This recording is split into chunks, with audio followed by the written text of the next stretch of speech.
Hello, this is Tannlin from the Tannlin's Take blog, and right now I thought that I would show you what a guild hall in Vanguard Saga of Heroes looks like. The guild that I am part of, Brains and Brawn in Vanguard, has just finished about a week or two ago our large Thestran guild hall. Before I show you this particular one, you can see it there in the background where my mouse is swirling around. Just thought I'd let you know that there are 3 different continents in Vanguard, and the continents are basically an artistic theme based on real-world regions. The Thestran region is basically medieval Europe, and so the castles or the guild halls that you see look like the castles in the background here. And then they come in 2 varieties, large and a small. And our guild chose to do a large Thestran guild hall, and that's what it looks like off in the distance there. Now, to get an idea of how big this guild hall is, first thing I'm going to do is take a trip around the outside of it. Now, these other buildings that you see right out in front of the guild hall are actually player-owned houses. This one right here actually does belong to me. And then these other 2 over here belong to other people in our guild, along with that one over there. So we have quite a few of the player-owned housing plots on the island. And so just taking a quick gander around the outside so that you can get an idea of what the outside is. You see it's got some towers. And unfortunately let me zoom in here. The tower right there and directly in front is pretty much only for display. You can't actually get up into that tower. And other than flying up to the top, there's no way to get there. However, this balcony that you can see right here, in between the 2 towers here and here, this balcony will actually run into on the inside, and we can just go ahead and jump up on there. And from up on top of the balcony right there, you can see that we have a pretty good view down around where the water is. And again, this the tower over here with the pointed top right here, it's just artistic. There's no way to get inside of it or climb up to the top of it. Okay, and we're going to run along, and over here, I just wanted to show this really quick. These 8 housing plots right here with all of the houses, all are owned by the Brains and Brawn Guild on Vanguard. So, and here we go back to about where we started at the front of the guild hall. And I'm going to go ahead and head inside now so that you can see what the inside looks like. We leave our guild hall pretty much open. Anybody can come and check it out. There is a method for the guild leader to set the permissions so that people can come and go as they that are outside the guild, and then there are other permissions that he can set as to who can pick what up and stuff like that. So here is the inner courtyard. When we go into the inner courtyard, you'll see we'll have a pair of double doors over here to the right. We have the main entrance over here in the front. We have 2 doors over here, and then a door around here. These 2 doors over here lead to basically identical rooms on the lower level of the guild hall. And as you can see, we run in here. And since it's a new guild hall, we haven't really decorated it. Pretty high ceiling. I don't know if we've actually decided what specific rooms are in the guild hall, but with the customization features in Vanguard, you can make them look like whatever you want. And this is that other room off of the main courtyard that's almost identical to the other one right over here.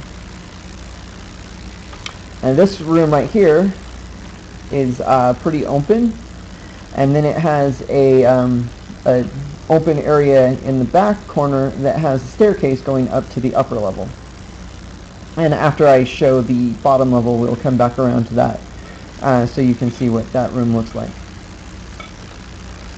Okay, then we have the larger double doors over here. leads into a long hallway. Plenty of room to do whatever you want in this hallway. And then again, we have two almost identical rooms off of that hallway. We have this one in the front. It looks like someone over here put down a fire in a fireplace. You hover over there, you see how it highlights. That's an indication that it's a piece of furniture that someone had put down and put into place. And then we have this other room over here, and oh well, it looks like someone has got it started working. Seems like we have a halfling-sized bed here and a goblin-sized bed over there, along with a desk and a fireplace. And again, like I said, if you hover over and you see things light up, that's all player-placed furniture. So after we get into these two rooms, we can see that over here, heading further into the guild hall, is a nice wide open area with some pillars, and then a doorway going into the main internal courtyard of the guild hall. But I want to take you into that room from the actual entrance to the guild hall.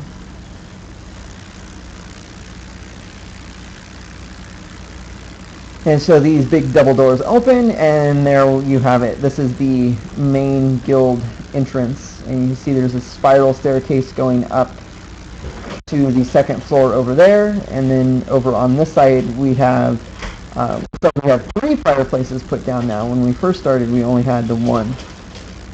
This one is the first one that got placed. It's the one I built myself, and then it looks like somebody else put two more fireplaces down with a rug. Now, Vanguard also has a feature where guilds can earn trophies from the raids they do, or from certain founder benefits from, basically being around since the beginning of the game. And these are the three founder statues that you can get. There's the adventurer one, the crafting one, and the diplomacy one. And each one of these adds a buff that you can get to your actual character for everybody in the guild simply by having these placed in the guild hall. It's one of the really neat features about Vanguard is that as you raid and you progress, you can get trophies, and when you put those trophies in your guild hall, everybody in the guild benefits. Looks like somebody also put down two chests, and I can click on them. Let's see. Oh, well, looks like the guild leader hasn't opened up the permission for me to see what's inside the chest. So in like WoW, World of Warcraft, and other games, you'll have like a centralized guild bank vault system where people can throw things into the guild bank, and then other people can withdraw it as they need. Vanguard takes a very unique and very literal approach to this whole concept of a guild bank by actually allowing you to put chests in your guild hall, and then they act like bank slots. Basically, you can put stuff in there and then set the permission so that somebody else can run by, look what's in that chest, and then pull stuff out of it. Okay, this door over here opens into that area that I was just in. You can see that this room also has a second story to it, and there's a pair of staircases over here in the back. So from the ground floor, it looks like there are three sets of stairways going up. There's the one that I just left. There is the central one in the main guild internal courtyard, and then there is the one back here in this back room, right in front of me here. So that's the three different avenues to go from the first story of the guild hall to the second story. So let's go back around, and we're going to go up the main flight of stairs in the guild hall up to the second floor, and I'll show you that balcony that I was talking about from outside of the guild hall. Actually, as a side note, I just want to say that this area right here, going up the stairs in this flat area right here is probably one of my favorite places. I don't understand why. It's just a neat little corner that you can put things down at that they added.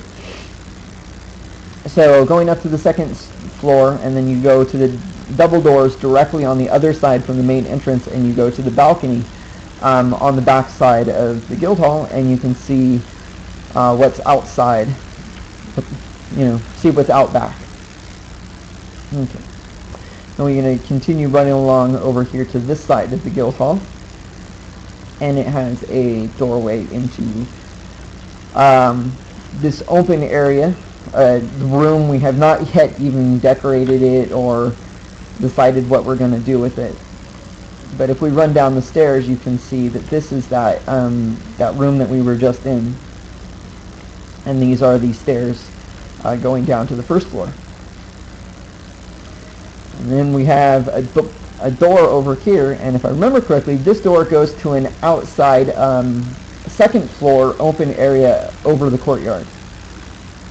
Just a cool little area, but it does highlight the disadvantage that I was talking about, that these towers right here don't actually, they're just, artistic.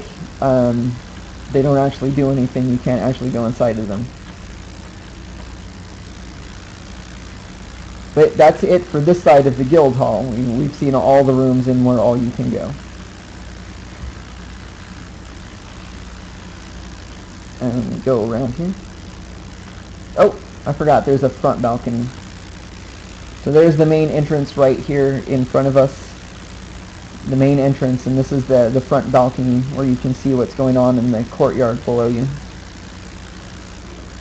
And then we get to the more interesting area of the guild hall over here on this side, where we have, just like on that other side, we have this kind of open area on the second floor of the guild hall.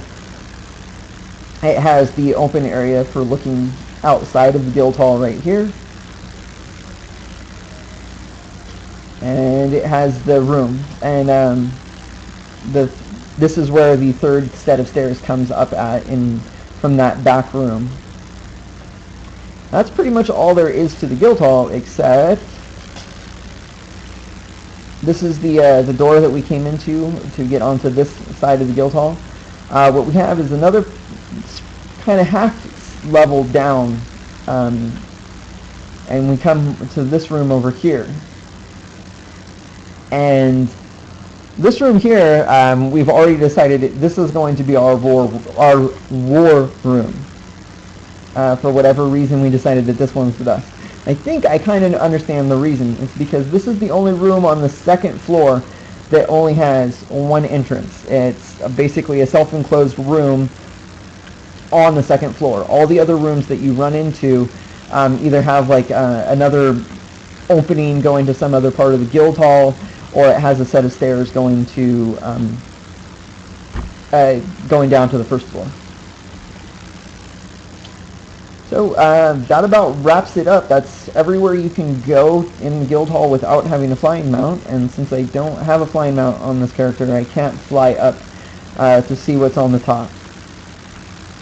We'll go ahead and jump down and run out, and I'm going to do one more lap around the guild hall so that you can kind of put together a picture now that we've seen what it looks like on the inside and the outside. Now, put it all together in one big picture.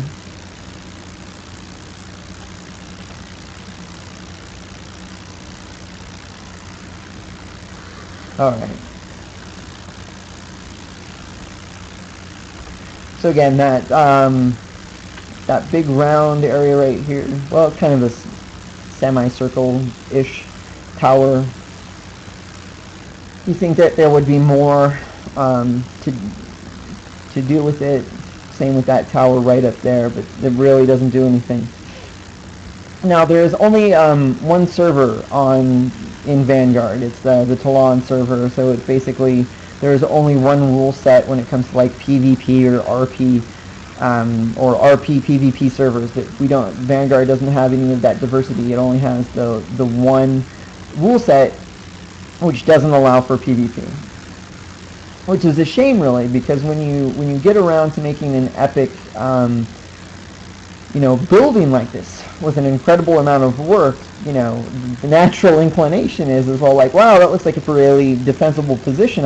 Can you lay siege to people's, castles? Can you start any sort of player battles in this manner? And unfortunately, the answer is no, you cannot, because all PvP in Vanguard is either consensual, in the form of duels. You basically have to choose to duel another person or accept the duel that somebody else challenges you to, or you have to go to some pretty remote, out-of-the-way places where you can basically do a free-for-all arena. So I hope you appreciate this video. This gnome here, the handsome guy, is Jarl. He's my principal character in Vanguard. So if you see his name online, you can feel free to send me any questions, or get a hold of me through the Tannlin's Take blog. Thank you, and have a good night.